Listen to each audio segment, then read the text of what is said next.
Good afternoon. Welcome to UCLA. Please welcome the College Marshal for today's ceremony, Professor Christina Palmer.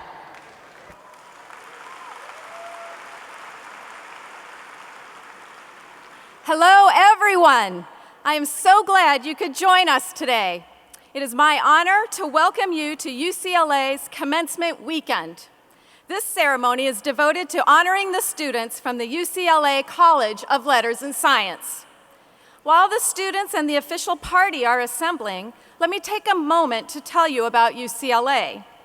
I am proud to say that your graduate has attended one of America's finest universities. That's right.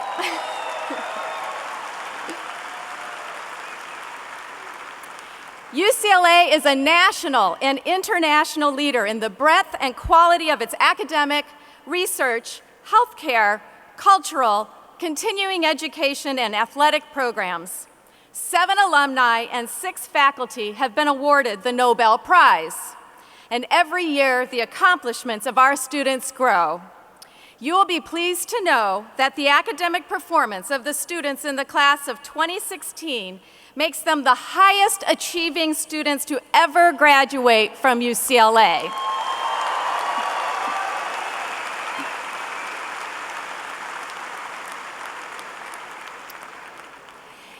If you're new to the UCLA campus, you are in Pauley Pavilion, the home of Bruin teams in men's and women's basketball and volleyball, and women's gymnastics.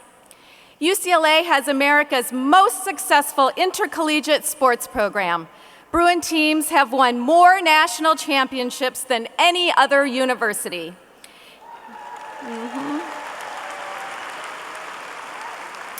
In Pauley, you can see the banners representing 49 championships won by women and men in 6 sports.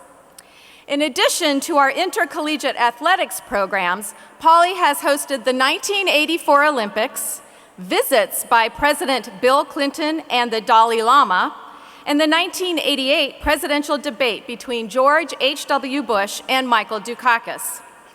Other events that take place in Pauley include the new student welcome, Bruin Bash, Spring Scene, and numerous intramural and club sports team practices and competitions. After commencement concludes, I invite you to look around UCLA outside of Pauley.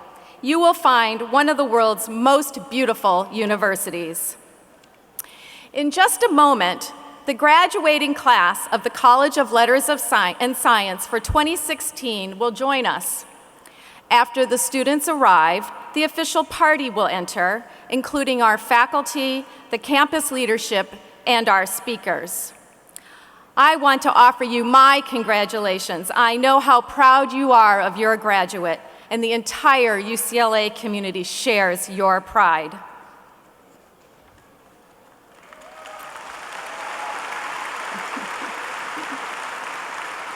Ready? Are we ready? Okay. Family and friends of our graduates, I present to you the graduating class of 2016 from UCLA's College of Letters and Science.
Ladies and gentlemen,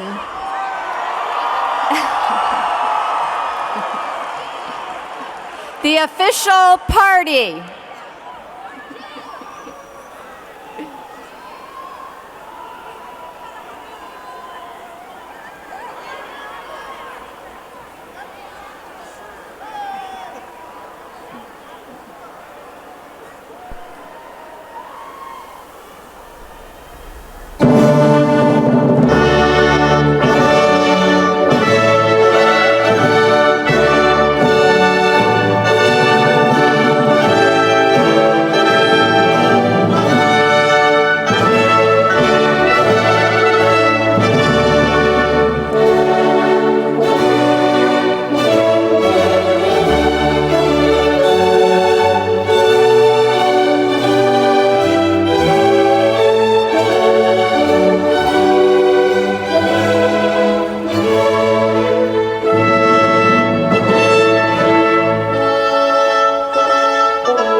Welcome to your commencement ceremony.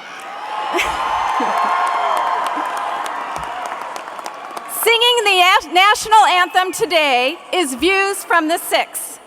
Please rise for the National Anthem.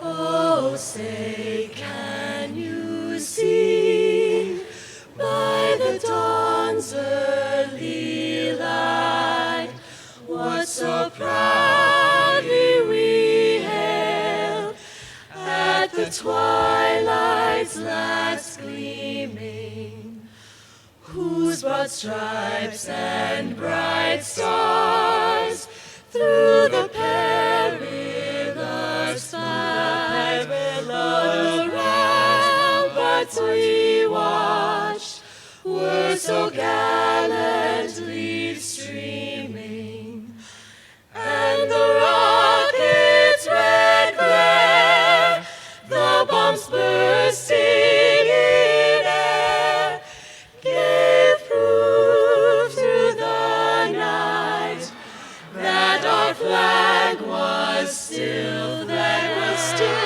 Oh, say does that star-spangled banner yet wave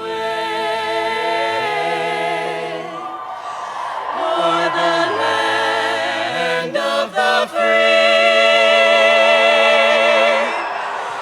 and the home of the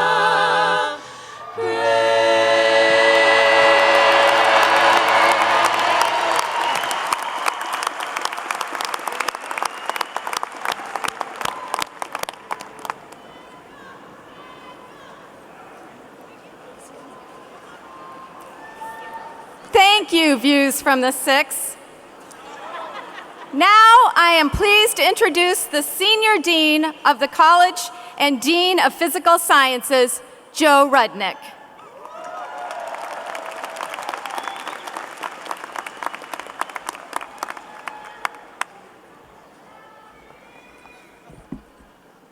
Hello, UCLA graduates.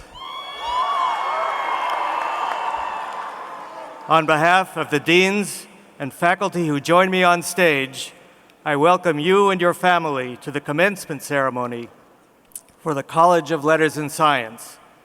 I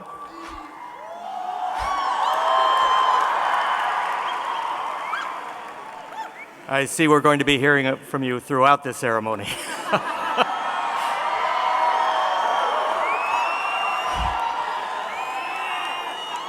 So rest your throats. You're going to have plenty of opportunity. I would also like to thank Professor Christina Palmer, our college marshal, for greeting our guests this afternoon.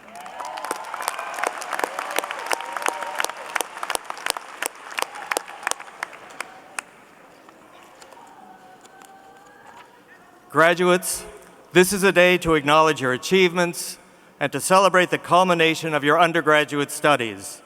You have met the highest challenges of education. You have been partners with faculty in our missions of learning and discovery. You will be the next generation of leaders in the fields you pursue. Every year, the accomplishments of our students grow.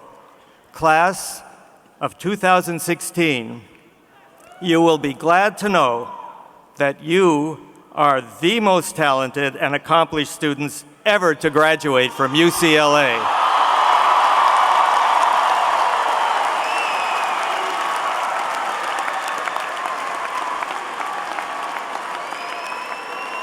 Now, this is my very last college commencement as senior dean, and I would like to take this opportunity to let you know that despite what might be said at any subsequent college commencement, you are and will be the best graduating class ever.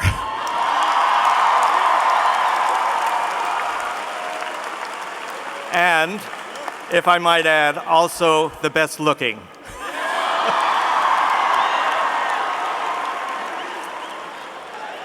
Graduates, joining us here today are many special people who stood by you through your years at UCLA, your family and friends.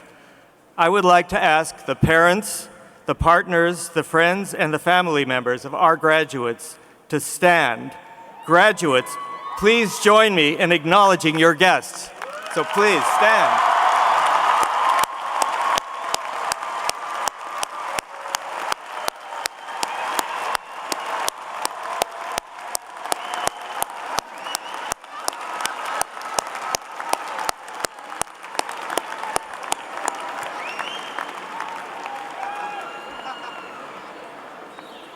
Now, I am pleased to welcome the Chancellor of UCLA.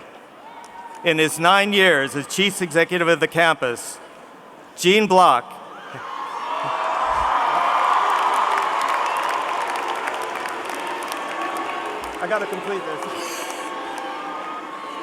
has worked to strengthen the university's academic excellence, build our campus diversity, and inspire a new level of civic engagement within the UCLA family.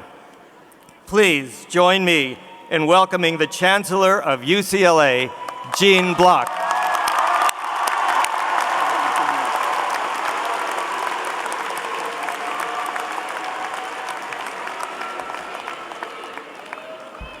So first, congratulations to the class of 2016. You've earned it. We're really very proud of you. So I'm glad to be here with you. I'm thrilled to celebrate your achievements and the beginnings of your new adventures, because soon you will be graduates. So much has gone on to bringing you here to this moment. You've studied and questioned and practiced. Your families have sacrificed, supported, and guided. Your teachers have inspired, challenged, and mentored. And who knows, even a few university administrators may have helped you along the way, hopefully.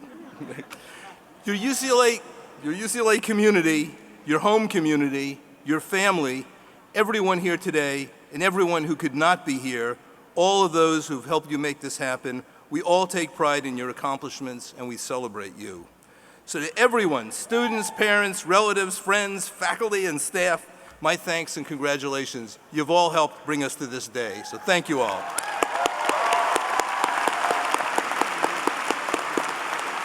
So, we're here to celebrate, but we're also aware that today's celebration takes place in the wake of last week's tragedy.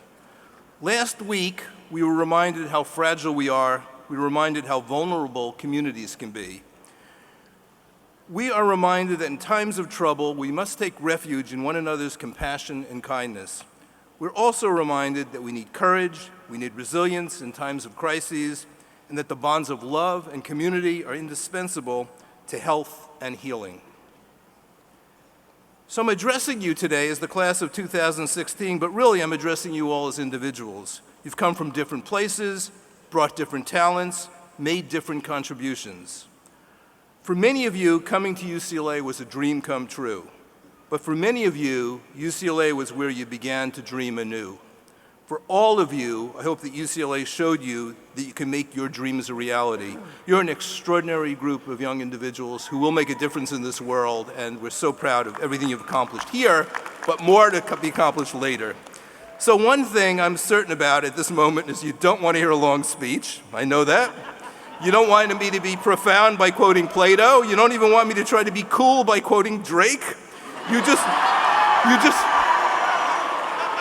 just want it short and sweet, and I get that. However, I do want to get one thing across to you today, and I think I want to leave you with one idea that for me is really axiomatic, and that is, and this is very true, the world needs you. That is, who you are, what you have to give to the world needs it now. The world needs it now. When we look at the world, our countries, we come from many countries, our communities, many communities, we can see that much is right, but much is wrong, and there's a great deal that needs repair. You only need to look as far as Los Angeles, our neighbors, to appreciate the urgency of your attention and action. Yes, you're entering a world with enormous challenges, but you're also entering a world that really needs you to bring everything you can bring to help. The intelligence that got you into UCLA, obviously, with all these applications, the world needs that. the perseverance that allowed you to flourish at UCLA and are here for graduation, well, the world needs that. Your ability to form relationships, cooperate and solve problems with those from different backgrounds, well, the world really won't survive without that. They need that too. What brought you to UCLA, what you've learned here, how you've grown here, all that you take away from here, the world needs all of that. The world needs people like one of your classmates, Kim Anyadike, who made national headlines when she was 15, just 15, by piloting a 4-seat plane from Compton, California to Newport News, Virginia. Kim was amazing.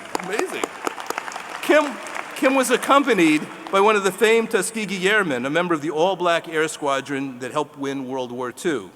At her stops across the nation, 50 of the Tuskegee Airmen came out to greet her and autograph her airplane. However, what really distinguishes Kim is that she's gone on to become a registered emergency medical technician and a member of UCLA's Flying Samaritans, which brings volunteer medical care to Tijuana, and a mentor at-risk youth in South Los Angeles, where she grew up. So she's doing everything. That spirit, that daring, that commitment to others, that's what the world needs. The world needs Nancy Quintanilla. Not only was Nancy a co-president of our chapter of Chicanos and Native Americans in science, she was also involved in clinical work and medical programs for the underserved. A volunteer Spanish translator for 2 years at the Venice Family Clinic, which serves low-income and uninsured patients. She also leads community talks on topics like teen health, the importance of vaccination, and sexual health. She plans to stay at UCLA for a public health minor and plans to work towards an MD and a master's in public health. Nancy, the world needs your dedication to public service. Okay. Justine Bateman, yes, that Justine Bateman, the Emmy-nominated star of the TV show Family Ties and an activist for net neutrality. Justine started at UCLA at 46.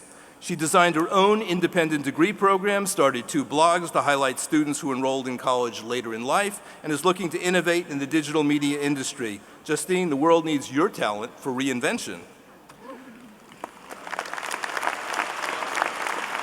The world needs Kevin Hale, who distinguished himself here as both an American Indian Student Association peer counselor and as powwow coordinator. Kevin also dedicated 400 hours to internships in addiction studies and served as a residential and outpatient substance abuse counselor. Kevin now plans to get a master's in social work from UCLA. Kevin, the world needs your empathy and your commitment to mentorship.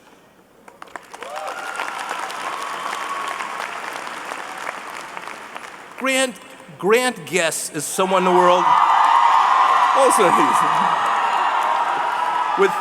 With funding from the UCLA Global Citizens Fellowship and the Strauss Scholarship Foundation, he has spent 2 summers in Togo helping develop an agribusiness at a local school which helped fund services for young people with conditions ranging from Asperger's to autism to cerebral palsy and brain damage. Well, the world clearly needs Grant's compassion.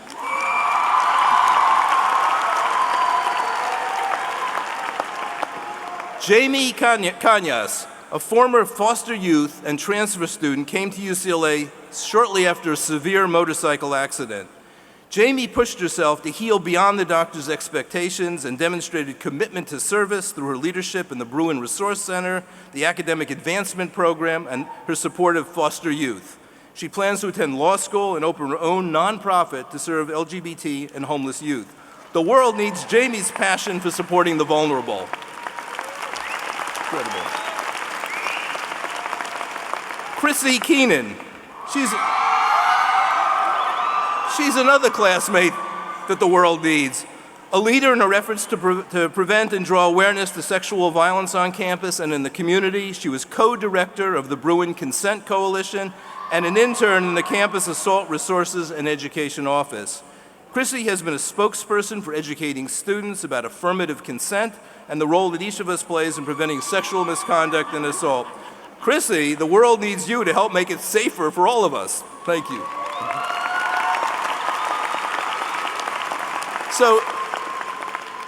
Well, we look at the size of this class, that's just a few of our members of the class of 2016. There's many more of you who have realized extraordinary achievements, who have made breakthroughs in the arts and sciences, who have dedicated time and energy to important causes, to making the world more fair, to help understanding the world more deeply, and helping and healing others.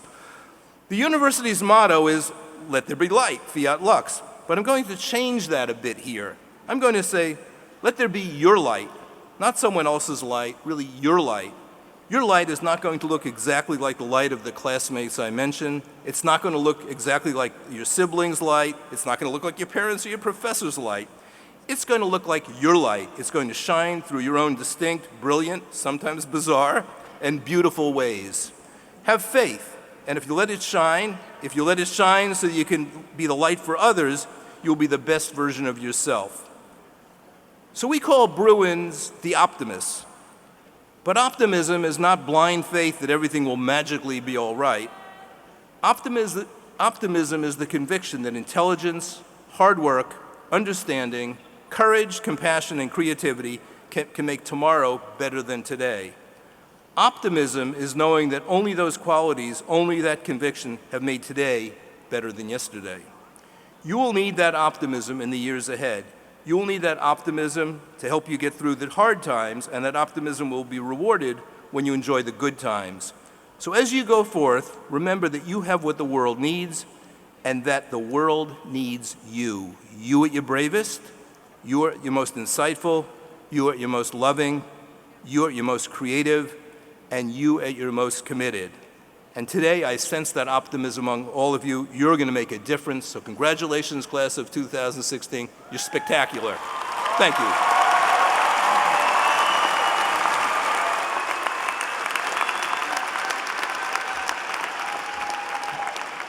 Thank you, Chancellor Block. Hello, graduates.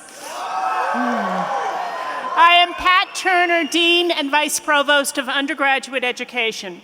My fellow deans and I are honored to acknowledge the students who graduate today with very special academic achievements. I would like to recognize the students who are graduating with one of the highest academic awards the College of Letters and Sciences can bestow on an undergraduate, the designation of College Honors. The extraordinary students who are graduating with college honors have completed outstanding work in their major and also a special set of rigorous courses.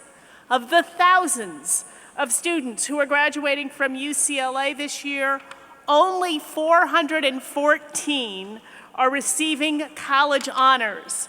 Will the students who are graduating today with college honors please stand?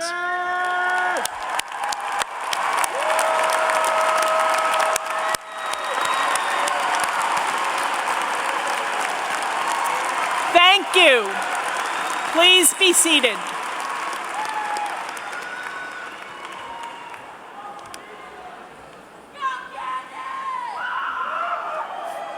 Graduates, I'm Victoria Sork, Dean of Life Sciences. I'm pleased to recognize our many students who are involved in projects in the community. They accomplish this work through campus programs that bring together civic involvement with academic courses. Would all of the graduating seniors who served in the community please stand?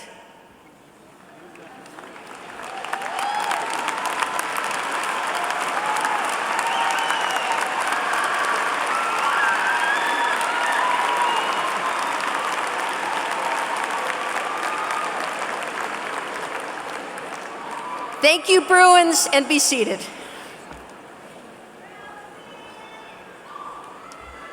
Good afternoon, graduates.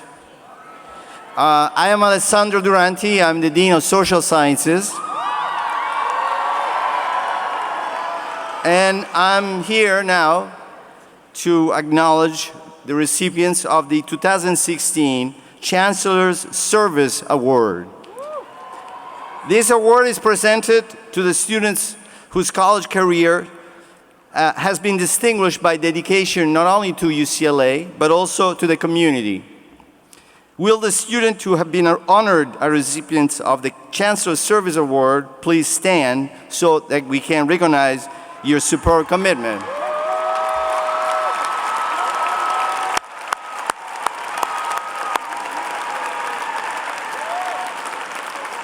Thank you. Please be seated.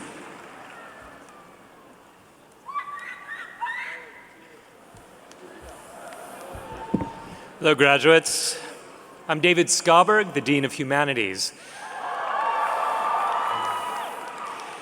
I'd like to present our students who are receiving Latin honors, which is recognition for high academic achievement. There are 3 levels of Latin honors. First, I'd like to acknowledge our students who have received cum laude honors. Would you stand and be recognized for your accomplishments?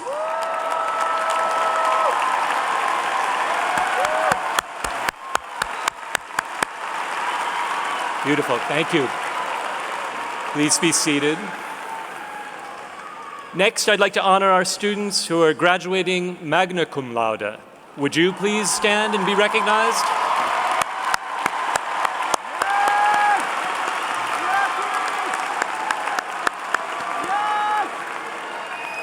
Thank you, thank you. Please be seated. Finally, will those students who are graduating with the highest Latin honors, summa cum laude, please stand and be recognized.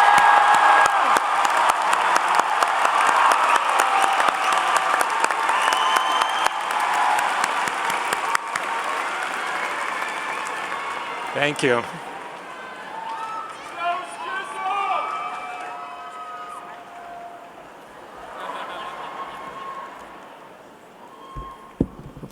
And finally, I would like to recognize students who have participated in research while at UCLA. As you know, UCLA is one of the world's great research universities.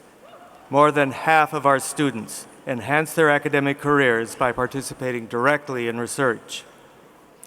Working on independent research projects side by side with faculty, or writing an honors thesis, or participating in research classes. These students perform original work and advance the frontiers of knowledge. Would all of the graduating seniors who participated in research please stand so we can recognize your achievements?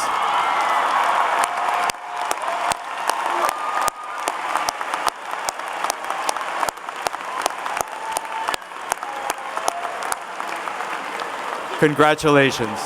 Please be seated.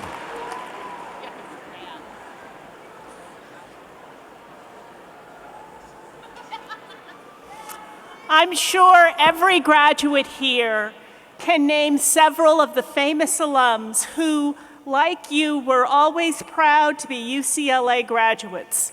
Since you are the class of 2016, allow me to single out Arthur Ashe, proud member of the class of 1966, the class that graduated exactly 50 years ago.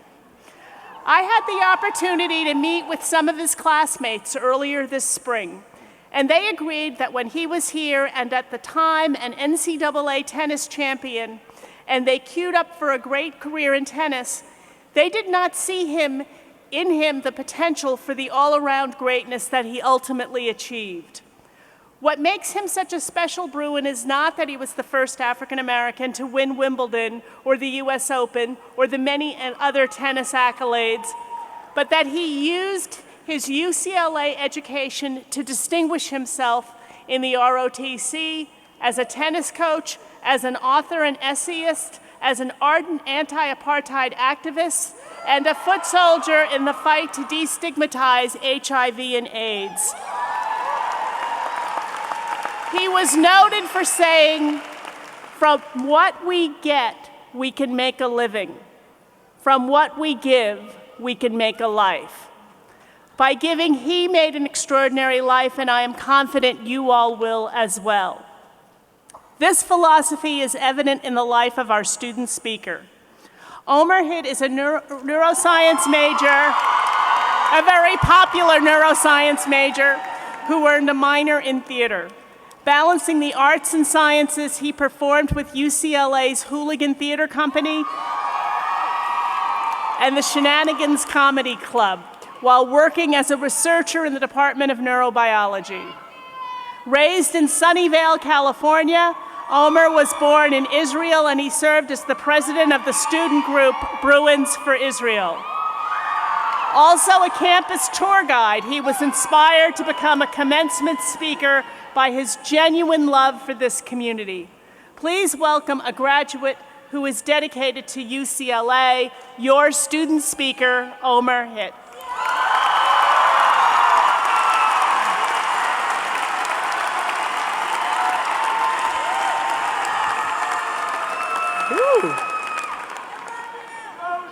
Thank you, thank you. And hello, Bruins! What's up? Welcome, all family, friends, faculty, staff, and of course to you, the fantastic class of 2016. It is my great honor to stand here before you today and welcome you to the commencement ceremony for the College of Letters and Science. Now, I want you to take a moment and think about the magnitude of the seats in which you're sitting. You, in the words of Will Ferrell, this is kind of a big deal. Sit up in your chairs proudly. You are graduating from the most applied to university in the nation.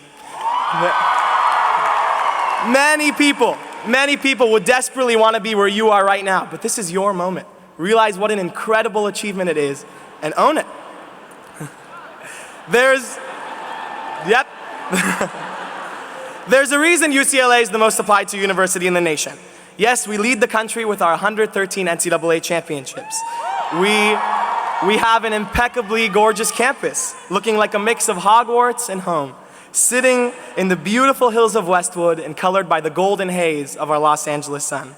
Our research projects are world-renowned, with over $1 billion a year allocated to creating what's next. But at the core of what is our most powerful trait is our character. At the core of what makes this community truly incredible is the vast diversity of our campus, charged with the electric energy and passion radiating from our student body. This generates the UCLA character that exudes optimism and attracts the world. What was most important to me in picking a college was actually finding a place I can genuinely call home. I found it exactly in this electric and passionate student body. And this fantastic UCLA charisma can be summed up in the last hour of Dance Marathon, where in this crazy 26-hour dancing event, from hour 25 through 26, we go arm in arm and jump up and down and stomp the entire hour on pediatric AIDS. In the first week of school, we have an enormous activities fair where all of our 1,100 clubs and organizations share what they love so much about this community and ask new students to be a part of it.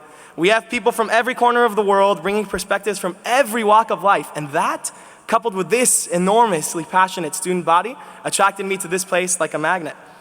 I got so much more than I could have asked for. The vast opportunities allowed me to pursue all of my seemingly unrelated passions, empowering me to give tours for undergraduate admissions, do research, perform on stage, and push for a better campus climate every day. I worried that people would categorize my character before truly getting to know me. And I learned to stop trying to show people who I am and just be me. I understood that just as people may not see all of my internal complexities, that everyone around me is as dynamic, not an identity to be labeled into a box. Also, with this diversity of people, there's also a diversity of opinion. And that is a beautiful thing. In my time here, I've had opportunities to engage with people who I fundamentally disagree with, yet I still appreciate the person that I'm talking to. To any current Bruins here, I encourage you to continue leaning into discomfort, to not only appreciate this diversity that we have here, but push to engage it every day. A final thing I want to address is a common concern about joining this community. On many of my campus tours, people tell me their biggest fear is that UCLA is too big. The best way I can respond to this is a quote from The Great Gatsby. At a large party at Gatsby's house, as Jordan Baker tells Nick, "I love big parties. They're the most intimate." If you think about it, UCLA is kind of like a big party. We have a lot.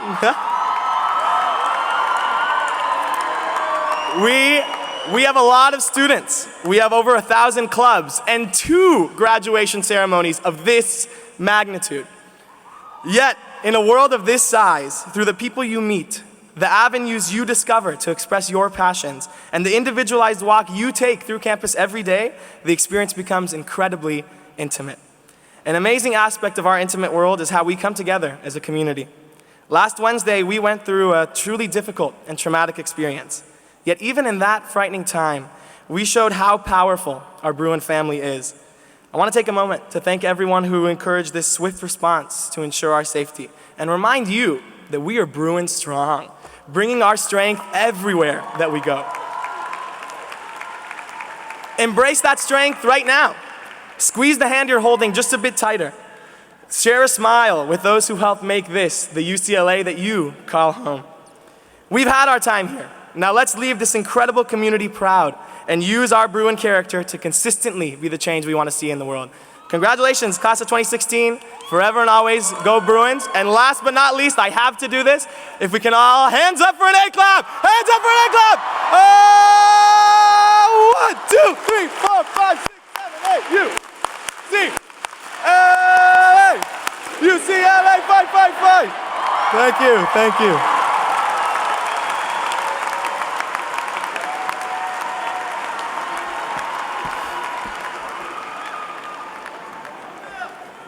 Thank you, Omer.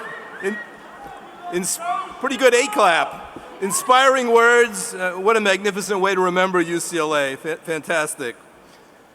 So now it's my pleasure to introduce our keynote speaker. Larry Fink is a philanthropist and a business leader and a name known really around the world. Incredible. Like UCLA is a brand, Larry Fink is a brand. Incredible. He's a proud Bruin, and earlier this year, he received our highest honor, the campus's highest honor, the UCLA Medal. Larry is founder, chairman, and CEO of the world's largest asset management firm, and he has enhanced the lives of many people who have turned to him for strategic counsel. An exemplary alumnus, he has generously shared with UCLA his remarkable talent, his insights, and his philanthropic support.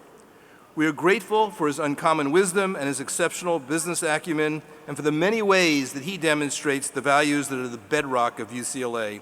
We're very fortunate to have him today. Please welcome Larry Fink. Thank you, sir. Thanks for being here. Send me a resume.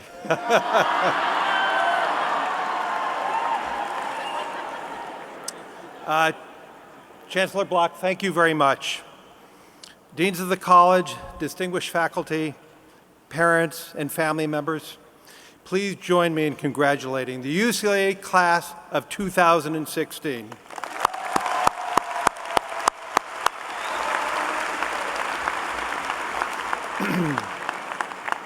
It is a privilege for me to stand here with you today. I feel like a Bruin every day, and to be able to join you here at Poly is an incredible honor for me. Today is a celebration of all that you have accomplished at UCLA, but as Chancellor Block said, today's ceremony takes place in the shadow of tragedy. What happened on campus last week highlights how precious all our lives are, and shows us how fragile our existence can be. It demonstrates how powerful the bond of community, especially the comfort and care that you've shown to each other in these trying days. And it speaks more powerfully than anyone I could possibly say today about making the most of the gifts you have given about the importance of living the lives of purpose and meaning. Your undergraduate education, I hope, has helped you prepare you for just that. My time at UCLA certainly was where my eyes started to open to the wider world. And that's what a great public university should do. It's why this institution is so important. It's why I've stayed connected to UCLA since I stood in your shoes 42 years ago, and why I'm so honored to be here today. This place is in my blood.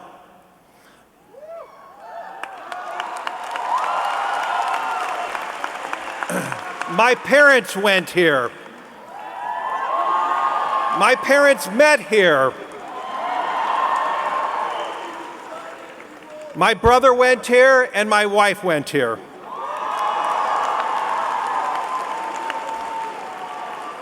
My parents were firm believers in the importance of public education. They always expected us to attend a college at one of the UC or Cal State campuses. Actually, the idea of attending a private institution with far fewer NCAA championships or fewer Nobel laureates, say a university downtown LA,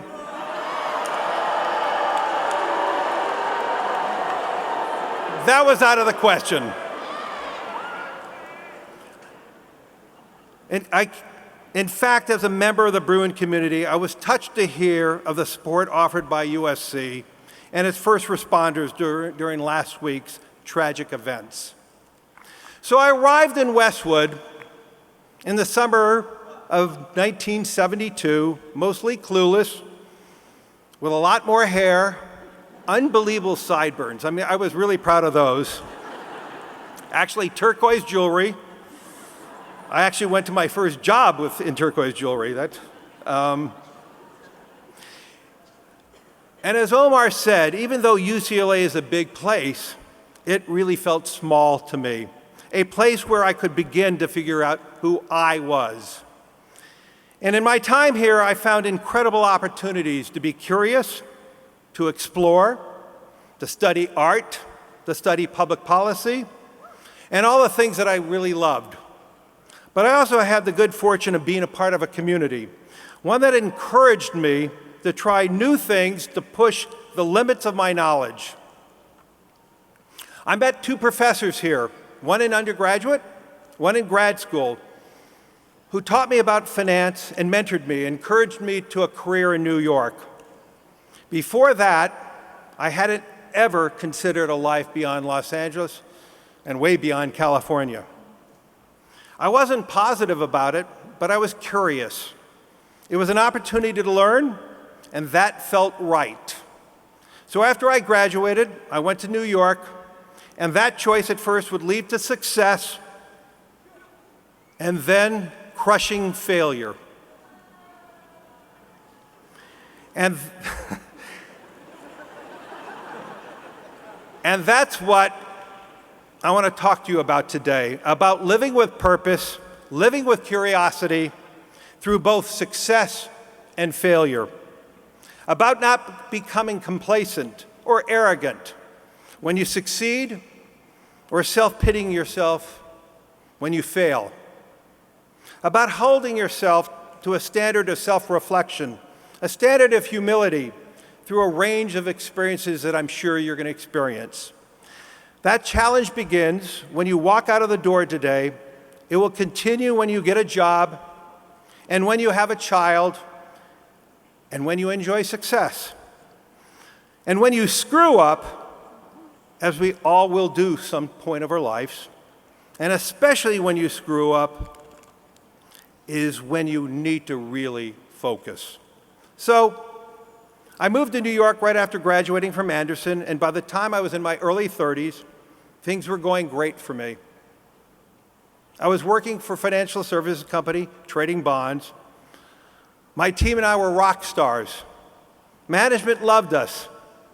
I was on track, actually, to become the CEO of the firm. And as I said, and then I screwed up. It was really bad. We lost the company a lot of money. And all of a sudden, we went from partners to outcasts. I was upset how we were sidelined, but I was even more upset with myself because I had become complacent, too sure what I thought I knew. I believed I figured it all out. I knew the markets, but I was wrong. Because while I was watching, the world had changed. The thing is, success and failure are built on particularly the same foundations. It's pretty similar. They both require you to look yourself in the mirror, ask yourself the difficult question, and figure out how to better yourself every day. Better as an employee, better as a boss, better as a friend, a brother, a sister, a partner. Success and failure both require humility, knowing that there are limits to your knowledge and your abilities. Humility is being able to admit that you're wrong. It's not always easy, but if you can't admit you're wrong, you'll never grow. And this matters as much in your personal life as it does in your professional life. You've got to hold yourself to a standard of decency, of passion, and humility. For me, whether it's my 42 years of marriage or my 40 years of a career, the math is I got married in between undergraduate and graduate, so I know that one of the most important things I can say when I've made a mistake is, I'm sorry. What can I do better? Only when you ask that question can you ever really begin to grow. So in the wake of my own failure, I had a hard look at myself and the behaviors that led me there. I was filled with tremendous self-doubt. Truly, can I be a leader? Can I manage people?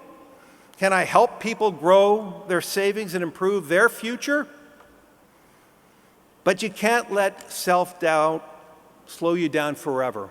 You have to use it to propel you and move forward. So I use that time of introspection to motivate myself, to look at my mistakes, to make careful, deliberate decisions about my future. And over time, I became more confident that I wanted to start a company that was built on my ashes of my failure. My team and I hadn't fully appreciated the changing financial markets or the shifting political and regulatory environment. And we didn't manage those risks effectively. Simply put, we didn't understand that the world was changing. That was in 1986. Not everyone in finance learned those lessons. 30 years later, that's a few years ago, the financial crisis brought down the global economy to its knees because people did not take the time or make the effort to understand the risks they were taking, and in turn, the risks they were creating for others. They too were confident, way too confident in their knowledge, but they thought they were right. My partners and I never wanted that to be our story at BlackRock, so we set out to learn and understand more about actual risk in investing than anyone in the world. And we vowed that we will never, ever take our knowledge for granted. To this day, I never do.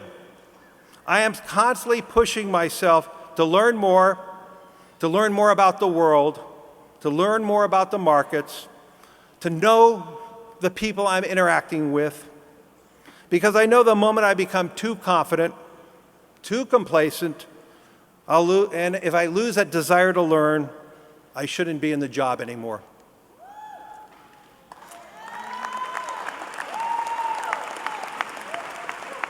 Knowledge is gone in a day. It evaporates. You have to chase it constantly. Yet too often, you'll find people who are just doing the job without thought, doing the job without purpose, without thinking. Doing is a bare minimum to finish a task and moving on. They do things in a vacuum, thinking just about the task or just about themselves, but not about the wider world. Or they can't see themselves beyond what they're doing, and they're never pushing themselves and taking the time, especially taking the time for their loved ones. When my children were young, I always made a point of getting home for dinner. And that time I spent with them at home mattered more to me than anything I accomplished at my office. My wife Lori and I talk about the world and how we are now as grandparents, and how are we supposed to be helping them lead their life. It's true that America today faces many challenges. Standing here, however, looking at all of you, I'm deeply optimistic about the future of our country. The talent and passion that you will bring in advancing science and technology, to breaking new grounds, to the arts, to fighting social justice, gives me great hope about our future. I am lucky enough to travel around the world for my job. I go to many countries as much as 5 times a year, and I'm on an airplane generally 2 weeks a month.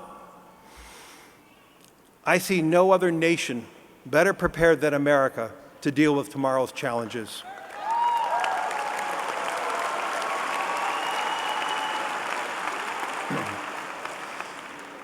But the world is becoming more interconnected, not less.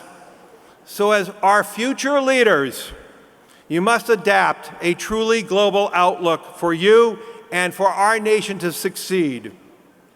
We cannot, I want to underscore this, we cannot turn our backs to the world if we truly wish to bring prosperity to this country and all our citizens.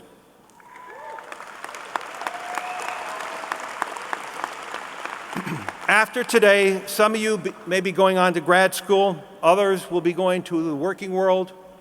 But if you think about leaving school means the end of your education, the world will quickly pass you by.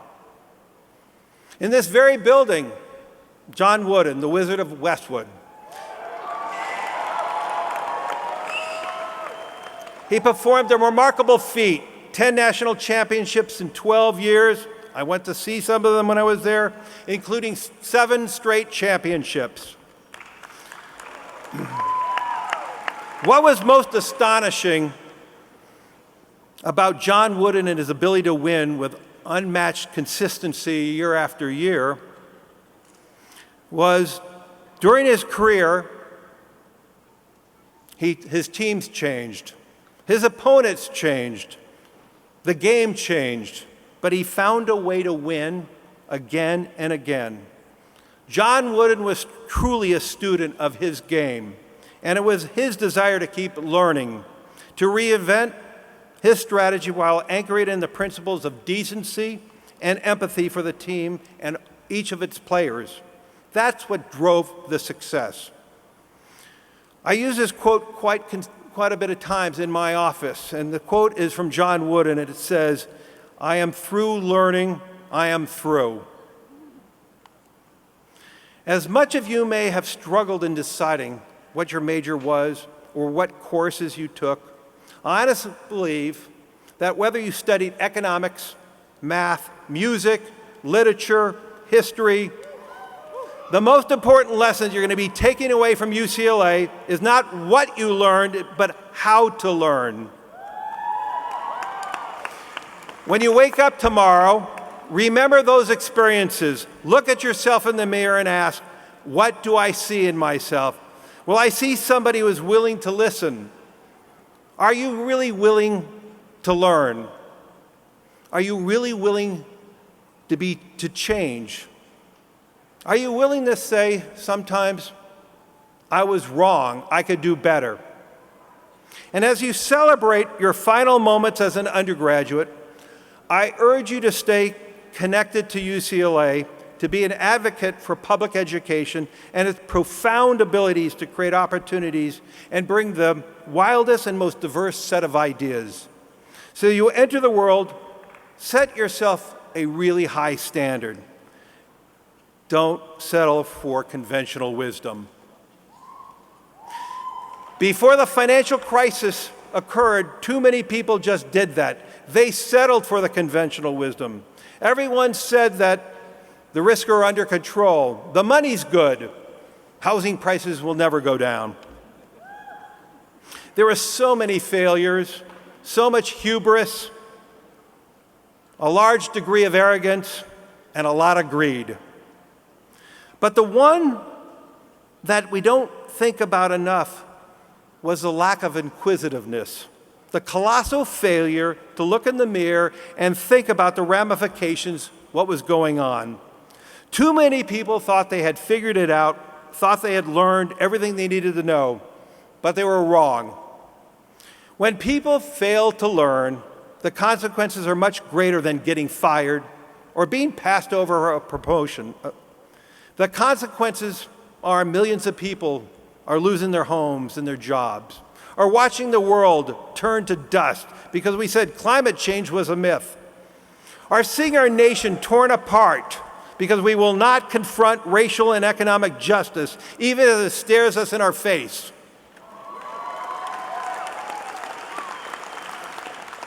What I would like all of you to understand, what I mean to say is, learn not simply to advance yourself or your personal interests, but to hold the world to a higher standard, to shine a light on what's broken, to challenge what the world deems acceptable or normal or unchangeable, to make the world a safer, more peaceful place. When you fail, as we all do, don't cover it up, look at it, fix it, and then learn from it. In the same way, when you succeed, don't get too sure of yourself. Look at your success just as hard, if not harder, than your failures. And as you grow older and become responsible for others, your children, your partner, your employees, maybe your students, when they fail, give them a hug.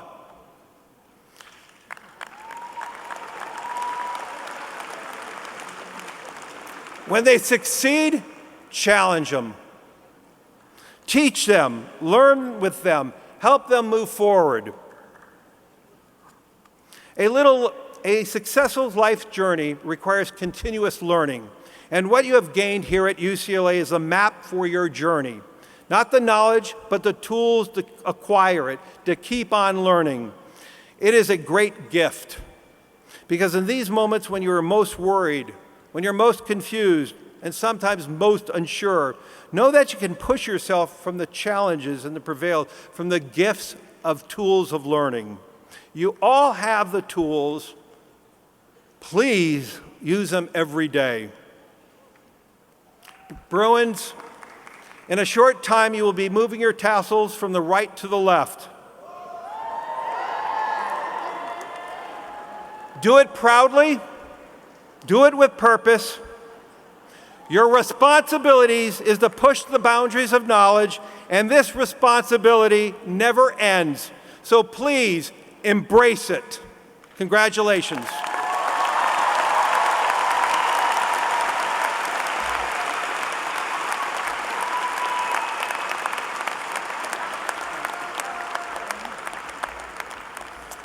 Thank you, Larry, for sharing your story and your observations with us.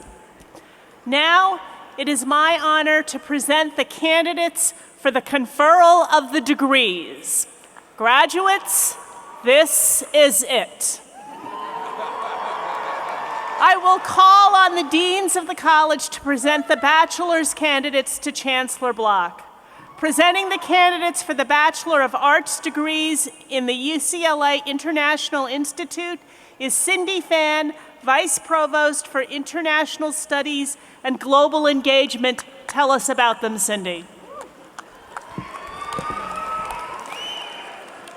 Thank you, Pat.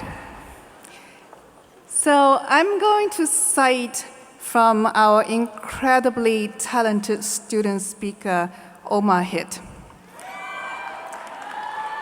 He refers to UCLA as a place for a big party.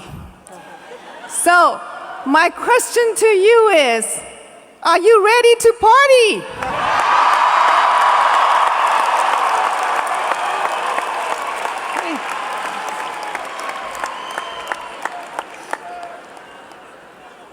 That sounds like a yes to me. Will the candidates for the Bachelor of Arts degree from the International Institute please rise and remain standing?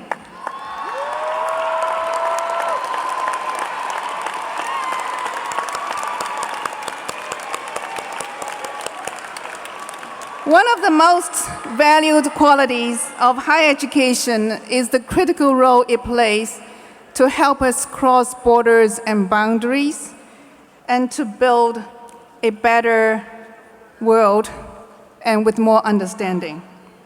The research and teaching programs in the International Institute aims at precisely doing that. The interdisciplinary Bachelor of Arts programs in the International Institute are designed to improve student understanding of the world and to help all of you to become, not only to become global citizens, but also to become leaders to help solve problems of the world. Some of our students focus on a particular geographic region of the world, as is the case for our majors in African and Middle Eastern studies. And yes, you can make some noise, it's okay. Asian studies, European studies. I thought I said make some noise. Latin American studies. Other students explore global issues through our thematic programs, as is the case for our majors in global studies. And last but not least, oh wait, one of the students, I'm not going to tell you what this major is yet, but I'm going to tell you one of the students in this major is from the UAE, which is very, very far away. His name is Yuvraj Tawal. And he actually started the very first cricket team at UCLA. And that's how global UCLA is. Graduates of the International Institute, you leave UCLA with an educational background that will help you to recognize and live the value of new forms of civic engagement across the local and global and across the national and international. You are empowered to help shape and improve the world as the next generation of leaders in business, government, education, nonprofit sector, in fact, in any sectors and endeavors that you find your passion in, and in any parts of the world. Chancellor Block, I am pleased and proud to present to you the candidates for the Bachelor of Arts degree in the International Institute.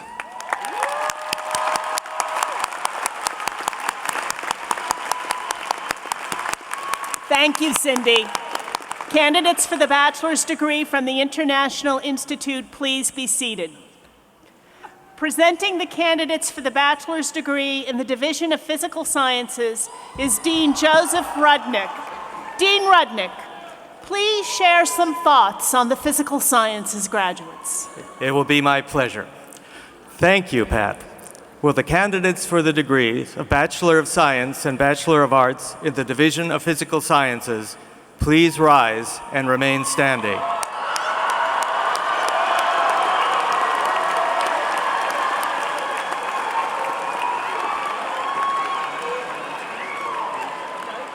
It is great to see you. We live in a world reshaped and defined by technology. Many of the key advances that have led us to our current state originated in the physical sciences, from the mastery of electricity and magnetism to the transistor, the basis of modern electronics, to the revolutions in statistics and data analysis that now knit us together as a society, to nuclear and thermonuclear power, which may liberate us through effectively limitless energy, or, if misused, destroy us all. If we are to properly exploit these and other technologies, and if we are to foresee and avoid the negative consequences of their use, we need citizens with a thorough comprehension of the science that underlies them, who have been educated in the natural processes of our planet, and whose breadth of knowledge allows them to wed all of this understanding to an appreciation of the imperatives of a just and well-ordered society. Well, are there such people? Consider, yes, yes. The answer, of course, is yes, but I'm going to elaborate on that by reminding you that Time magazine, at the turn of this century, chose a person of the 20th century, not of the year, but of the century. And from a long list of movers and shakers, artists, political leaders, scholars, and titans of business, the editors of Time magazine chose a physical scientist, Albert Einstein, your predecessor. The great challenges of our time, deep questions about the nature of our universe, about our origins, and above all, about our future and the world in which we live, are grounded in the physical sciences. For example, climate change lies in the domain of our students in atmospheric and oceanic sciences, Earth, planetary and space sciences, and the Institute of the Environment and Sustainability. The discovery of compounds that cure diseases and lead to the sustainable generation of energy will be the work of our graduates in chemistry and biochemistry. The investigation into the structures and deep history of our universe, as well as the possibility of other life in the cosmos, will be pioneered by our physics and astronomy graduates. Our graduates and mathematics and statistics will lead in the mastery of the flood of data that we must now process in order to understand and manage an ever more complex world. And now this is where you're going to exercise your vocal cords, because I'm going to call you out by department. All these and more will be addressed by you, our graduates in atmospheric and oceanic sciences. Come on. I'm going to do that again. I want to hear all of you AOS people cheer. Atmospheric and oceanic sciences. Earth, planetary and space sciences. Statistics. Environmental science. Physics and astronomy. Mathematics. Chemistry and biochemistry,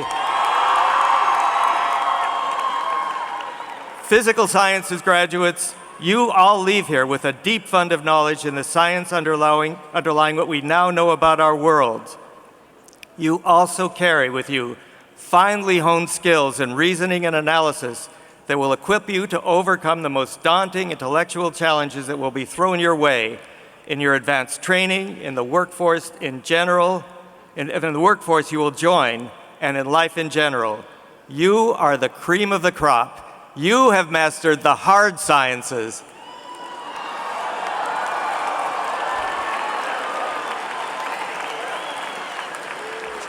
Chancellor Block, it is my honor to present to you the dedicated, inquisitive, analytical, gifted, and altogether stellar candidates for the degrees of Bachelor of Science and Bachelor of Arts from the Division of Physical Sciences.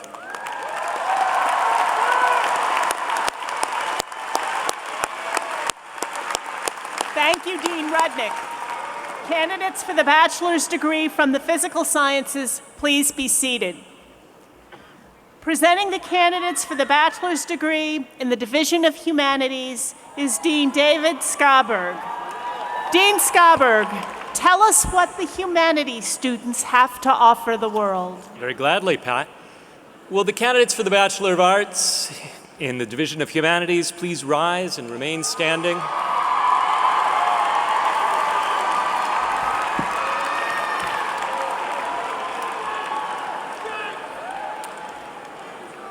With all due respect to the people who understand the hard sciences,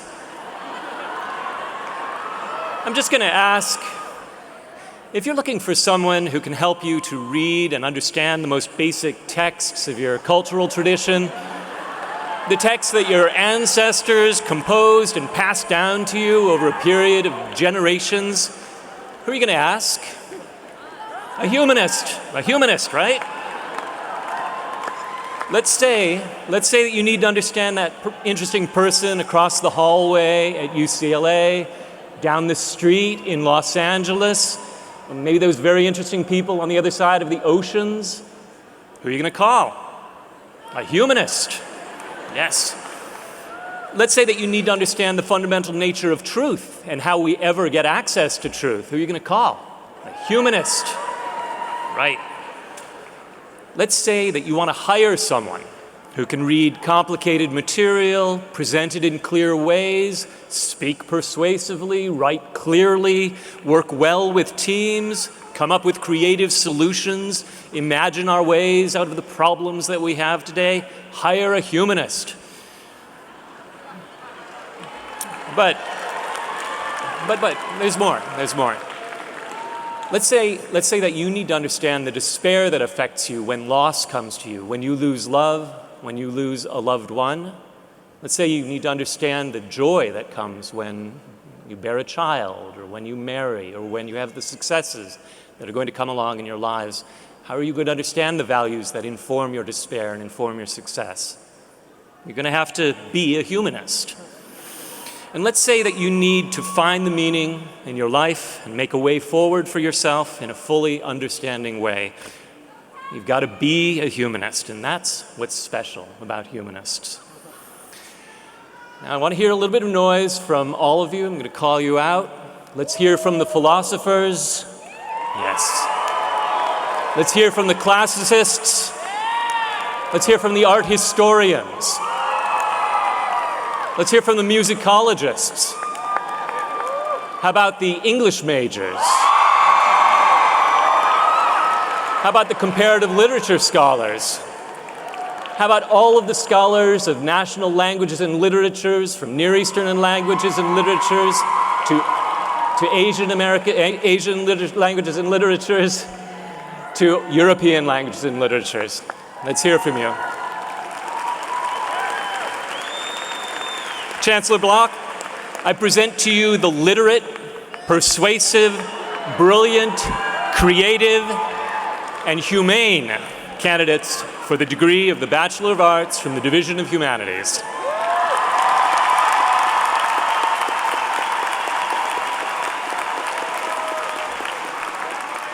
Thank you, Dean Schaberg. Candidates for the bachelor's degree from the humanities, please be seated. Presenting the candidates for the bachelor's degree in the Division of Life Sciences is Dean Victoria Sork. Dean Sork, are the life sciences students accomplished?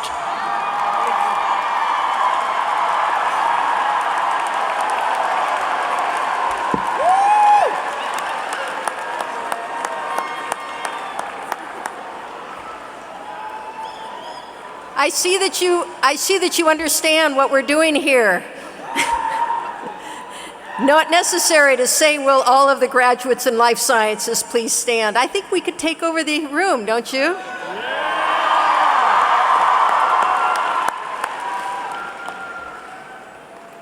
You, our graduating students, have come into life sciences at an exciting time. Over the course of most of your lifetimes, our ability to study life has catapulted in ways we couldn't have imagined just a couple decades ago.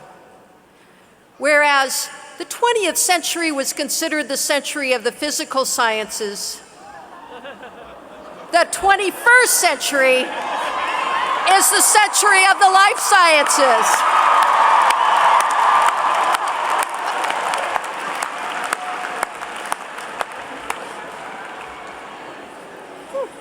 Technological advances, especially in brain imaging, DNA sequencing, computational power, have unleashed a new era of biological research, revealing unseen biological interactions from the level of the molecule to the ecosystem. The information we are now gathering will help us improve mental health. You have studied, and we are making discoveries for new treatments, cures, and preventions for anxiety, depression, post-traumatic stress, and addiction, all other mental health. And we're getting insight from the psychological areas about happiness, relationships. We're making discoveries in physical health so that we can unravel cures to cancer, treating with autoimmune disease, heart disease, even working on research projects like spinal cord injury. In your education, you've learned about the science that is the basis for understanding food and fuel security. And finally, we have researchers and your education that's addressed issues about the overall health of our planet, particularly organisms, from anything from how to save polar bears, how to protect tropical forests in the face of climate change. At UCLA, we have over a dozen majors in the life sciences, including computational and systems biology, human biology and society, ecology, behavior, and evolution, marine biology, microbiology, immunology, and molecular genetics,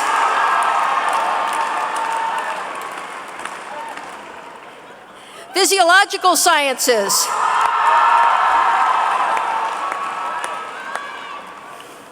molecular cell and developmental biology, neuroscience,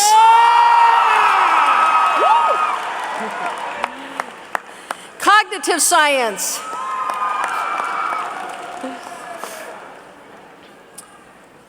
psychobiology,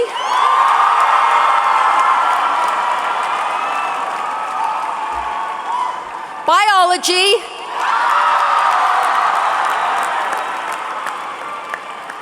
and psychology.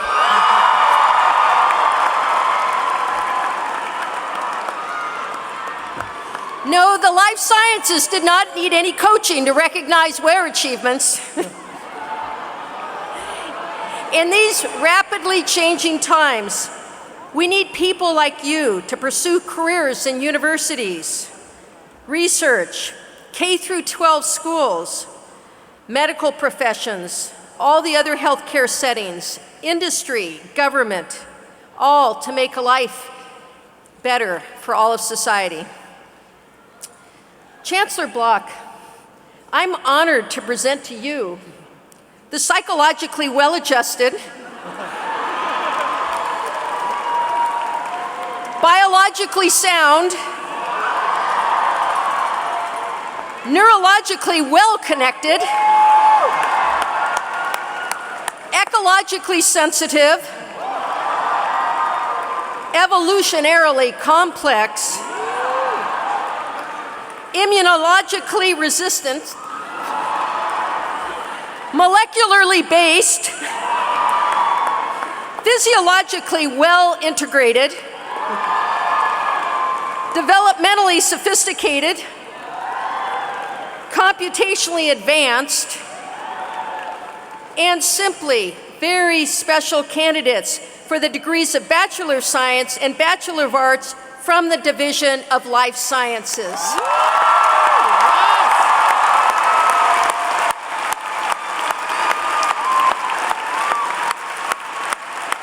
Thank you, Dean Sork. Candidates for the bachelor's degree from the Life Sciences, please be seated. Who could be left?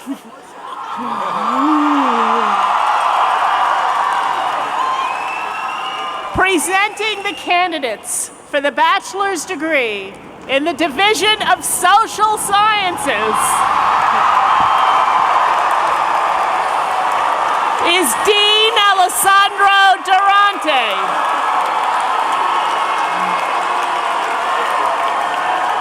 Dean Durante, what will your graduates do for the world?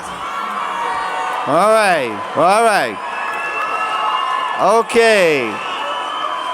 So, first of all, I just have a comment to make.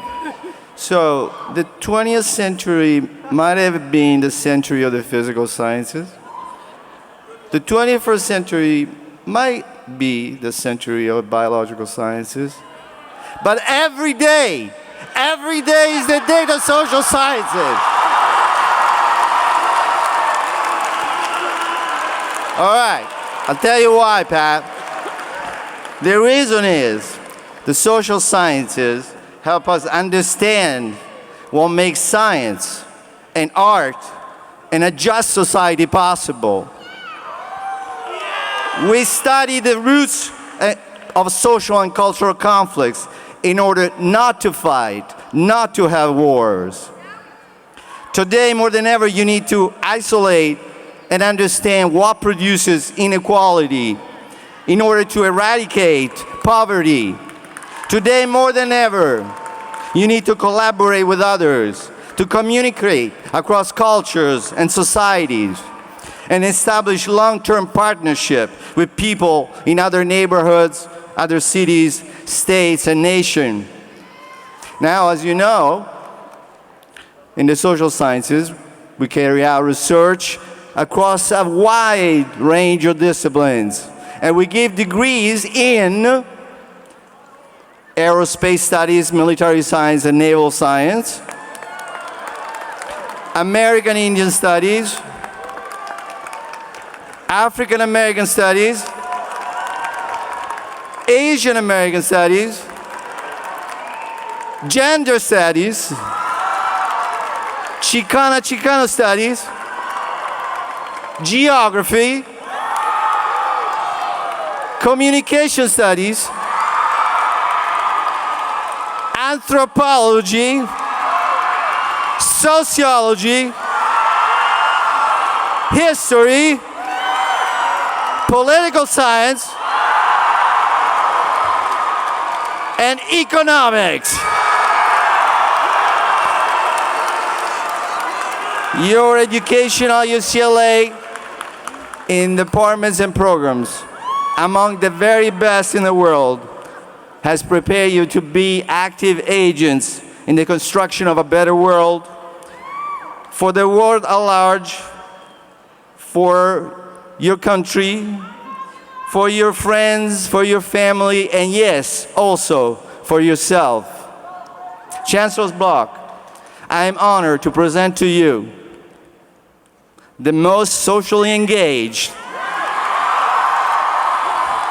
research-savvy, service-oriented, culturally creative, interactionally skilled, around-the-clock inspired and inspiring, multilingual, multicultural, and multi-everything else, the candidates for the degree of Bachelor of Science and Bachelor of Arts from the great, unique, awesome, breathtaking, tremendous, splendid, impressive, and superb UCLA Division of Social Sciences.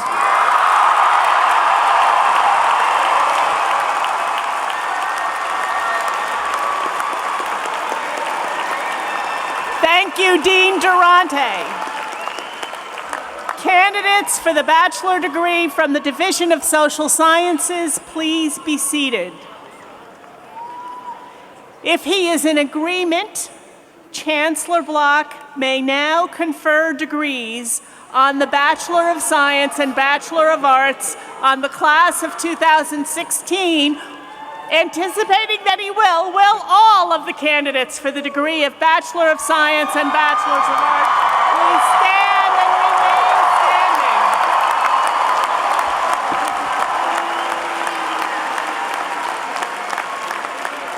Candidates for the bachelor's degrees, your presence here demonstrates the rich reward of intelligence and perseverance.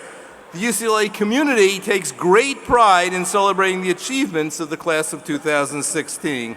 But more than anything, I hope that your experience at UCLA has opened up some windows to the world and leaves you yearning to learn more.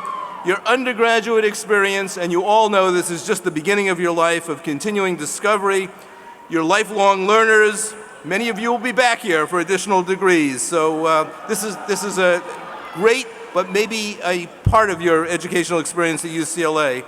Now, as I told the students last year, if I don't say these magic words, you're back again paying tuition next year. But we have no space for you, so I'm sorry. You can't come back, right? So now, by virtue of the authority vested in me by the Regents of the University of California, I hereby confer upon you the degree of Bachelor of Arts or Bachelor of Science. Congratulations.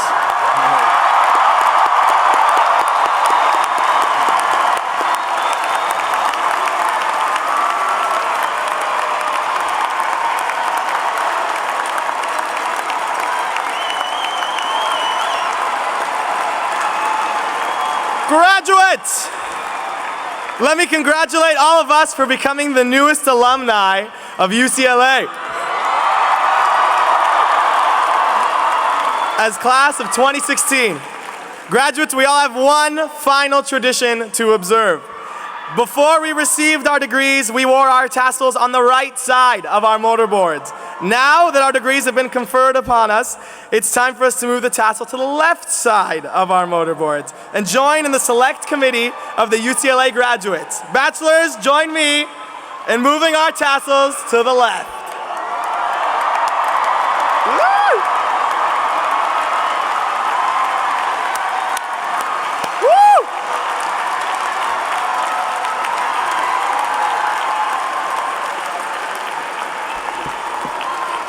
To conclude commencement and start the rest of your life, please join in singing our Alma Mater, Hail to the Hills of Westwood. The words are printed on the back of your program.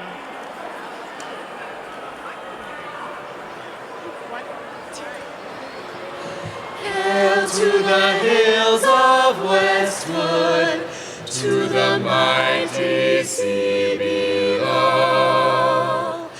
Hail to our Alma Mater, she will conquer every foe. For we're loyal to the Southland, her honor will uphold. We'll gladly give our hearts to thee, to the blue and to the gold.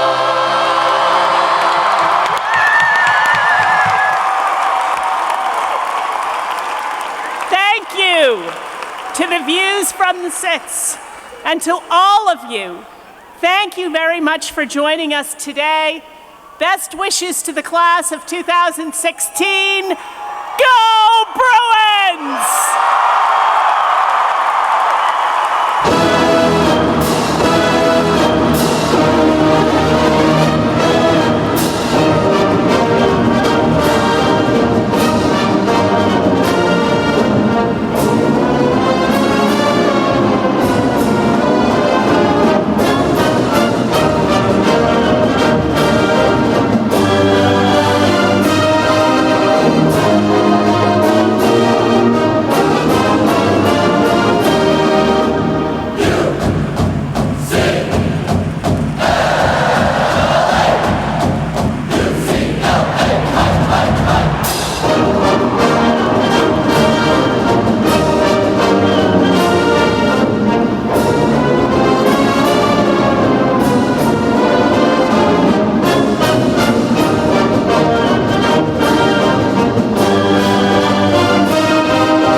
Thank you. Please exit Poly Pavilion through the east doors to join your graduate at Broome Plaza.